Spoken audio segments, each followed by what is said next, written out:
আজকের গল্প যশোধরা রায়চৌধুরীর ভূতের অটোগ্রাফ। তুলতুলের ফরেনে থাকা মেশো আর হায়দ্রাবাদে চাকরি করা ছোট মামা দুজনেই এই রবিবার দিদার বাড়ির পাশে শিয়ালদা বাজারে গেছিল। কে কত বছর পর শিয়ালদা মার্কেটে যাচ্ছে তা নিয়ে সেন্টি হচ্ছিল শুরুতেই, তাই বলে এইরকম তুলকালাম করে ফিরবে কেউ ভাবেনি। 100 গ্রাম দই কিনতে পাঠিয়েছিল দিদা, সেটা আনার বদলে 5 কেজি আম, 2 ডজন ডিম আর একটা পঞ্জিকা কিনে ফিরেছিল। এক ঝাঁকামুটের সঙ্গে বেশ কিছু সবজি, অনেক মাছ, পনির আর রসগোল্লা তো ছিলই। ফিরে এসে মেশো বলেছিল, বাজার হুদ্দা কিন্না ইনার ঢাইলা দিছি পায়, তোমার আর কি পরান চায়? মাসি তাই শুনে দিদাকে বলেছিল, দেখেছ মা, দই চাই আনেনি। তোমার এত নেগেটিভ কেন? বলেছিল ছোট মামা। কলকাতার বাইরে এত দিন থাকলাম, কোনোদিন বাজার করে এমন আনন্দ পেলাম না। এবার তারাও কাল পরশু একদিন বড় বাজারে বাজার করতে যাব। তুলতুলরা শুধুই মজা দেখে গেছে। এবার পুজোর ছুটিতে মামার বাড়ি এসে মামাতো দিদি রমি আর মামাতো বোন কাজরির সঙ্গে দেদার আনন্দ হচ্ছে। তবে বড়দের গোলযোগের মধ্যেই সুযোগ বুঝে পঞ্জিকাটা হাতিয়ে দিয়েছিল। কি অদ্ভুত বই রে বাবা, অর্ধেক কথার মানেই তো বোঝা যায় না। শুধু বড় বড় মূলো, বেগুন আর ফুলকপির ছবি দেখে হেসে পেটে খিল। একসময় কার যেন চোখে পড়ে গেল ভূত কথাটা। জ্যোতিষের বিজ্ঞাপনেও অবশ্য ভূত, ভবিষ্যৎ, বর্তমান এই কথাগুলো লেখা থাকে, জানে ওরা। কিন্তু এটা আরো সাড়া জাগানো, গায়ে কাটা দেওয়া, মাত্র 2.5 টাকার বিনিময়ে ভূত নামানো হইয়া থাকে। Planchette, planchette, planchette. ভূতের সহিত কথোপকথন, ভূতের সহিত ভাগ্য গণনা, ভূত বিষয়ক বহুরূপ আরও আলোচনার জন্য যোগাযোগ করুন। পূর্বপুরুষ ভূতেদের সহিত কনসাল্ট করিয়া জমি, বাড়ি, সম্পত্তি ও বৈবাহিক সমস্যা মেটান। অদ্ভুত ভাষা, অর্ধেক বোঝা না গেলেও ভূত আর প্ল্যানচেট শব্দ দুটোই ওদের টেনেছে। ওদের মানে রমি, তুলতুল আর কাজরি। 3 মাথা এক করে তারপর অনেকক্ষণ এই নিয়ে জল্পনা কল্পনা হচ্ছিল। এদিকে লক্ষ্মী পুজোর পর আর কালী পুজোর আগে বেশ কয়েকটা দিন ভীষণ বোরিং কাটছে। এক গাদা হলিডে হোমওয়ার্ক, সেগুলোও প্রায় শেষের দিকে। প্রজেক্ট ওয়ার্কে কাগজ কেটে খবর চিপকানো কাহাতো কার ভাল লাগে। তখনই ওরা অন্য কিছু জল্পনা করছিল। ধীরে ধীরে একটা ছবি মাথার ভেতর দুলে উঠল, পেকে উঠল প্ল্যানটা। আপনা থেকেই কখন যেন সবার মাথার অ্যান্টেনাগুলো খাড়া, চোখ গোল গোল। ঠিক তো, এমন কিছু কঠিন না, এত শুনেছে, একদিন জিনিসটা করে দেখতে হবে। রমি সবচেয়ে বড়, অনেক বেশি গল্পের বই পড়েছে ওদের মধ্যে। সেই বলেছে ও জানে প্ল্যানচেট কেমন করে করে। অনেক গল্পেই তো আছে ফেলুদার, তাছাড়া অন্য অনেক লেখাতেও পড়েছে। প্ল্যানচেট হলো এক রকমের গোল টেবিল বৈঠক, মোমবাতির আলোয় হয়। সবাইকে গোল হয়ে আঙ্গুলে আঙ্গুল ছুঁয়ে বসতে হয়। মৃত কোনো মানুষের কথা সবাইকে খুব মন দিয়ে ভাবতে হয়, কনসেন্ট্রেট করতে হয়। ধীরে ধীরে ঘরের মধ্যে ভূতের আগমন হয়। সেই সময় একটা লোক মিডিয়াম হয়ে যায়, তার গলা দিয়ে ভূতের কথা বলে, বা তার হাতের পেন্সিল দিয়ে সাদা কাগজে ভূতে লেখে। তখন ভূতকে একের পর এক প্রশ্ন করে যেতে হয়। ভূত উত্তর দেয়, করবি করবি, চল চল করি। কোথায় করবি? কেন, আমাদের চিলছাদের ঘরে। কাজরি খুব কনফিডেন্ট, ওখানেই একটা গোল টেবিল আছে, একদম গোসাইপুর সরগরমের ওই টেবিলটার মতো। মোমবাতি তো দিত ড্রয়ারেই রাখা থাকে। সব ঠিক করে ফেল তাহলে। কিন্তু আরো 2-4 জন লোককে দলে না টানলে এই কাজটা করা কঠিন হবে। 5 জন না হলে দিদার ছাদের চিল ঘরে যে গোল মতো টেবিলটা আছে সেটাতে গোল হয়ে আঙ্গুল ছুঁয়ে বসা যাবে না। আবার এই কাজটা তো ওরা খুব গোপনেই করতে চাইছে। তাছাড়া বড়দের মতো বোরিং লোকদের তো এমনিতেই বাদ দিয়ে রাখতে হবে। কাকে ডাকা যায়, কাকে ডাকা যায়? হঠাৎই খাজুরি চোখ গোল গোল করে বলল, ভুজুয়াকে ডাকি। ধ্যাত, ভুজুয়া তো রান্নার মাসির ছেলে, ও আবার এসব কি করবে? কেন করবে না শুনি? ও তো আমার সব বাংলা বই নিয়ে পড়ে, তাছাড়া টিভি দেখে দেখে ও প্রায় সব কিছুই জানে। এই তো সেদিনই তো আমরা একসঙ্গে বসে ভুলভুলাইয়া দেখলাম, ওর সঙ্গে ভূত পাওয়া নিয়ে আলোচনাও করলাম। ঠিক আছে, তাহলে ভোজু আইন। এরপর আচ্ছা, রানীদি আসতে পারে না? রানীদি হলো তুলতুলের দেখাশোনার দিদি। এমনিতে ওদের থেকে বয়স বেশ বেশি হলেও রানী দিদির মনটা বেশ সরল। কে বলেছে সরল? বলল তুলতুল। আমি দুধের গ্লাস শেষ করিনি, অমনি আমার নামে সেদিন মাকে বলেছে। আরেকদিন স্কুলে সোয়েটার ফেলে এসেছিলাম, পরদিন গিয়ে ঠিকই লস্ট অ্যান্ড ফাউন্ড থেকে নিয়ে আসতাম, তাও ফ্যাট ফ্যাট করে হেসে মাকে লাগিয়ে দিল। ভীষণ রাগ হয়। গ্রামের মেয়ে হলে কি হবে, খুব কুচুটে আর হিংসুটে। আর জানিস, ওর খুব অহংকার, কারণ ওরা ভূত দেখেছে। আমরা তো ভূত দেখিনি কখনো, শুধু গপ্পে পড়েছি আর টিভিতে দেখেছি। ওদের গ্রামে নাকি ভূত টুত চাইলেই এদিক ওদিকে দেখা যায়, গাছগাছালির আড়াল আবডালে, সন্ধ্যের অন্ধকারে কেউ নাকি বেরোয় না, বেরোলেই ভূতে ধরবে। এই ভূতে ধরলে কি হয় রে? কেন, চোখ সবুজ হয়ে যায়, আলো জ্বলে, গুজবাম্পসে দেখিস নি? না, রানী দি আউট। এমনিতেই ভূত এলে ও করে চোখ উল্টে অজ্ঞান হয়ে যাবে। গ্রামে দেশে নাকি একবার বাঁশ বনে ওর গায়ে ভূত হাতের ঘষা দিয়েছিল, আর তাই জন্য 3 দিন জ্বরে কোকো করে ভুগে তারপর পরের ট্রেনে মামার হাত ধরে কলকাতায় চলে এসেছে। বাবা অবশ্য বলেছে বাঁশ বাগানের লম্বা বাঁশ পাতা গায়ে লাগলেও ভূতের হাতের ঘষা বলেই মনে হয়। তাহলে 5 নম্বরে কে? এই পাশের বাড়ির পল্টুকে দলে টানলে কেমন হয়? 6-এ পড়ে, খুব চালাক চালাক চোখ, কান দুটো খরগোশের মতো খাড়া খাড়া হলে কি হবে? 2টো কমিক্স বই এমনিতেই এখনো ফেরত দেয়নি, তার বদলে 3টে সিডি দেবে বলেছিল, সেটাও এখনো দেয়নি। ওর দিকেই পাল্লা ভারী, কাজেই রমি ডাকলে ও আসবেই। সব ঠিকঠাক হয়ে গেল। বাবা মায়েরা সন্ধেবেলা ওদের কোনো এক অসুস্থ দাদুকে দেখতে যাবে শ্যামবাজারে।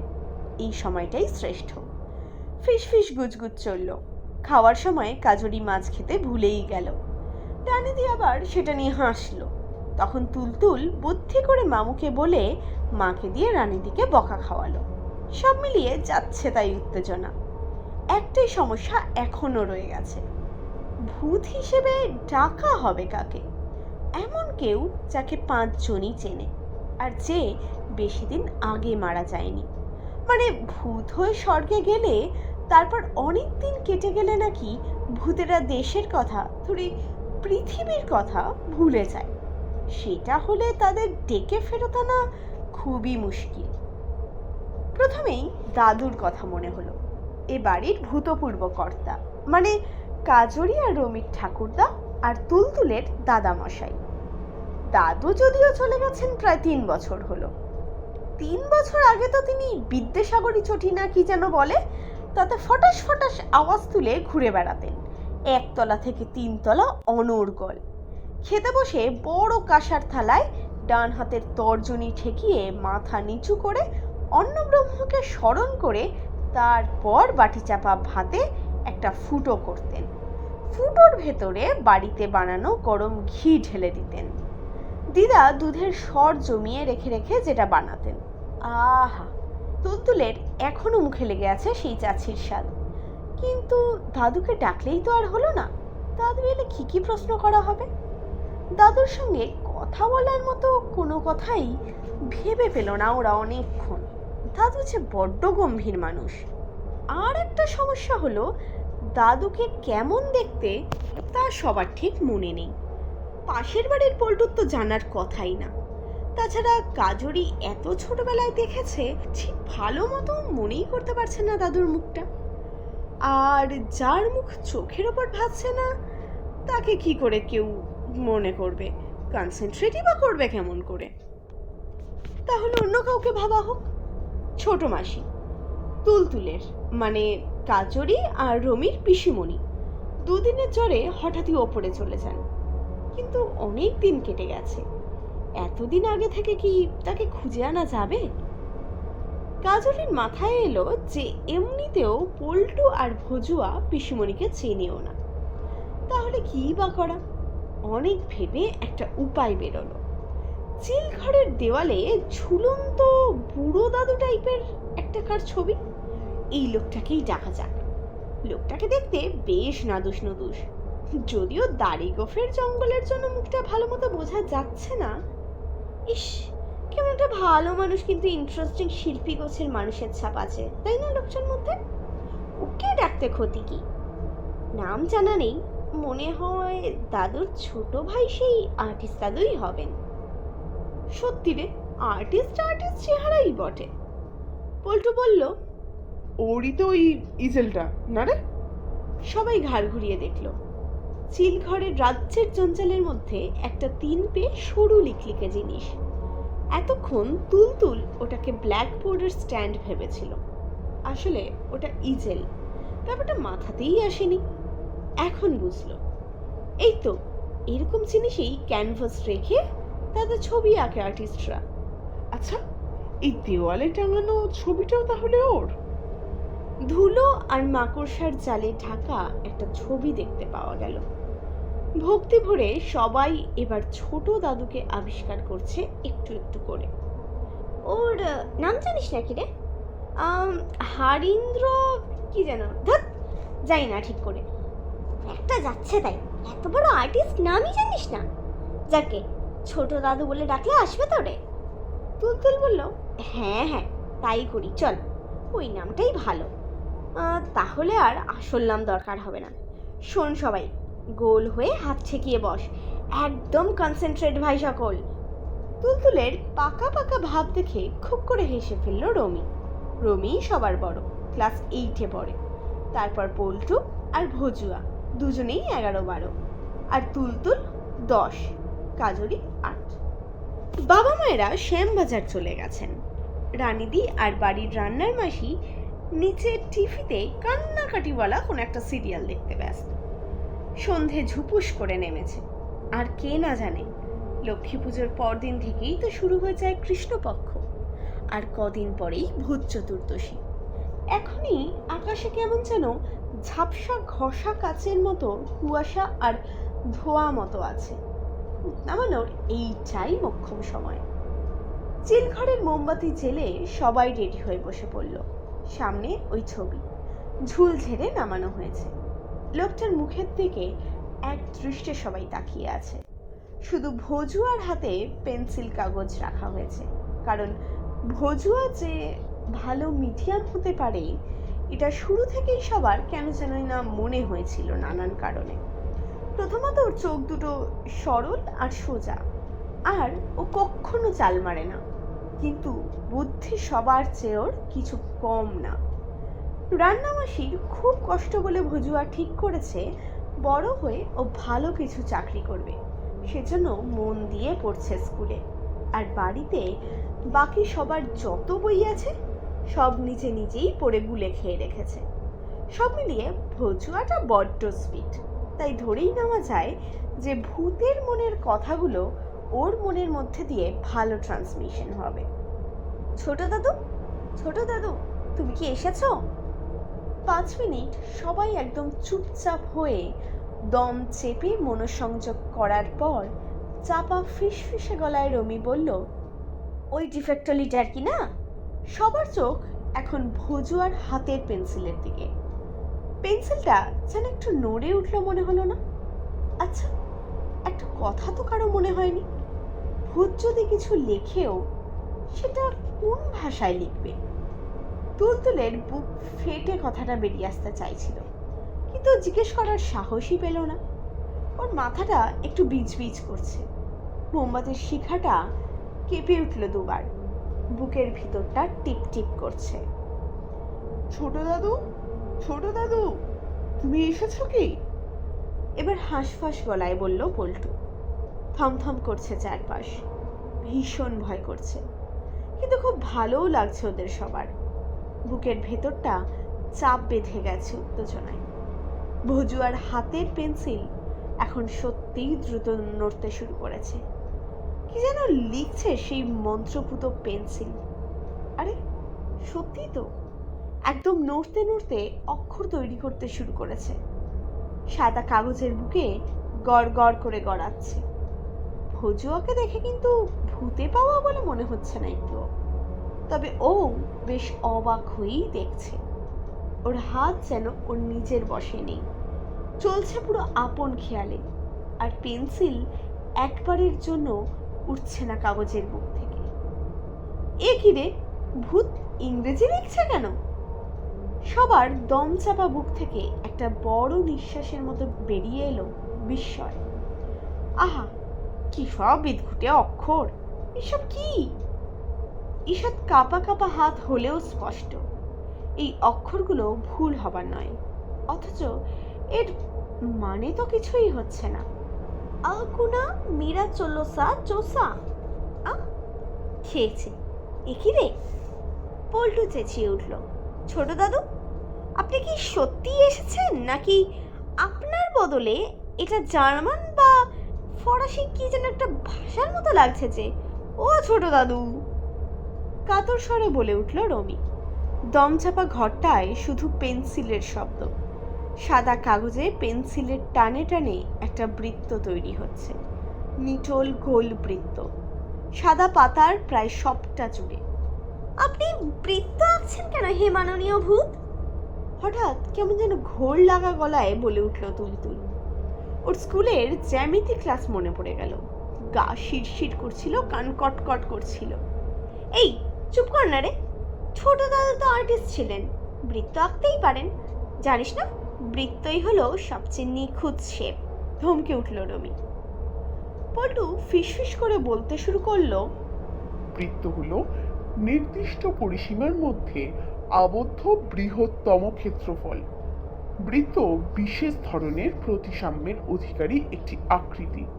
কেন্দ্রগামী যে কোনো রেখায় প্রতিফলন প্রতিসম অক্ষ হিসেবে কাজ করে এবং কেন্দ্রের সাপেক্ষে কোনো কোণে ঘূর্ণন প্রতিসাম্য তৈরি হয়। বাবা রে, পল্টু যে অঙ্কে এতটাই ভালো জানা ছিল না তুলতুলের। তাছাড়া ইতিমধ্যে কাগজে শুধু যে নিখুঁত নিটোল বৃত্ত তাই নয়, তার ভেতরের অংশটায় একটা অদ্ভুত ছবি ফুটে উঠেছে। এইবার স্কেচ করার শুরু। বৃত্তের মাঝখানে ব্যাস বরাবর একটা লম্বা দাড়ি, সেই আলম্ব ধরে দুপাশে পা ছড়ানো একটা মানুষের মূর্তি ফুটে উঠেছে। আস্তে আস্তে মানুষটার হাত দুটো দুপাশে ছড়িয়ে গেল, হাত দুটো মিলিয়ে আবার একটা ব্যাস হয়ে গেল বৃত্তটার। ছবিটা কেমন যেন চেনা চেনা। রুদ্ধশ্বাসে সবাই ওটার দিকে তাকিয়ে আছে এখন। উফ, কি দারুণ আঁকা, ভাবাই যায় না। এই তো, এটাই তো দেখেছে সবাই, এমনকি কাজরিও দেখেছে ওদের এক্সারসাইজ বুকের চিকের পাতার পেছনে। এটা তো বিখ্যাত এক আর্টিস্টের আঁকা, লিওনার্দো দা ভিঞ্চি। একসঙ্গে সবাই বলে উঠল, প্রায় ভজুয়া ছাড়া। পেন্সিলটা কাগজের ওপর থেকে উঠল না, খসখসিয়ে ছবি আঁকা শেষ করেই নিচে নেমে গেল। নাম সই করতে লাগলো, নিজের নাম, জোব ডট লিওনার্দো। আর তার ঠিক নিচেই লিখলো পেন্সিল, ছবির নাম ইউমো দি ফেত্রোভো। আহা, কি রোমাঞ্চ! ওরা শিরশিরে উত্তেজনায় কেঁপে উঠল। ছবিটার নাম যে ভিট্রোভিয়ান ম্যান, সে কথা আগেই মনে পড়ে গেছিল। কিন্তু এই দি ভিট্রোভিও যে আসলে সেই কথাটারই অনুবাদ অন্য কোনো ভাষায়, তা তো বোঝাই যাচ্ছে। আর কোন ভাষারই বা হবে লিওনার্দো ভিঞ্চি, নিজের ভাষা ইতালিয়ান ছাড়া? রমি আর তুলতুল দুজনেই নিজেদের মধ্যে ঠেলাঠেলি করে নিয়ে এসব বিষয়ে সিদ্ধান্ত করেই ফেলেছে ততক্ষণে। যে ছবিটাকে এতক্ষণ ওরা ছোট দাদুর ভেবেছিল, সেটা আসলে লিওনার্দো দা ভিঞ্চির একটা প্রতিকৃতির প্রিন্ট। ছোট দাদু নিজে আর্টিস্ট ছিলেন, ওর কাছে ইতালির রেনেসাঁসের সময়ের মহান শিল্পীর মূল্য অনেক, সেই জন্য হয়তো নিজের জিনিসপত্রের মধ্যে সযত্নে রেখেছিলেন। এখন বাঁ দিকের পাতা ছিঁড়ে ডান দিকের পাতায় চলে গেছে পেন্সিল, খসখস করে এঁকে চলেছে হুবহু সামনে রাখা ছবিটার মতো আর একটা প্রতিকৃতি। আসলে প্রতিকৃতি নয়, ওটা ছিল লিওনার্দো দা ভিঞ্চির আত্মপ্রতিকৃতি। 1519 সালে মারা যাওয়ার পরও এতদিন ধরে পৃথিবীর আকাশ বাতাসের টানে তুলতুল, রমি, পল্টু আর ভজুয়ার টানে আবার নিচে নেমে এসেছিলেন তিনি। কৃষ্ণপক্ষের সন্ধেতে এই কলকাতা শহরে আর ছবি এঁকেছিলেন ঠিক আগেরই মতো। ভূতেরা যদি শিল্পী হয় কিচ্ছু ভোলে না, তবে ওর সময় নটরাজ পেন্সিল ছিল না, কাঠ কয়লার টুকরো দিয়ে আঁকতেন। তাই লাইনগুলো একটু বেশি সরু আর খোঁচাটে হয়েছে, স্টাইলে ওইটুকুই যা তফাৎ। এই ছিল আমাদের আজকের গল্প। যদি আজকের গল্পটি আপনাদের ভালো লাগে তাহলে অবশ্যই ভিডিওটাকে লাইক করুন এবং চ্যানেলটাকে সাবস্ক্রাইব করুন।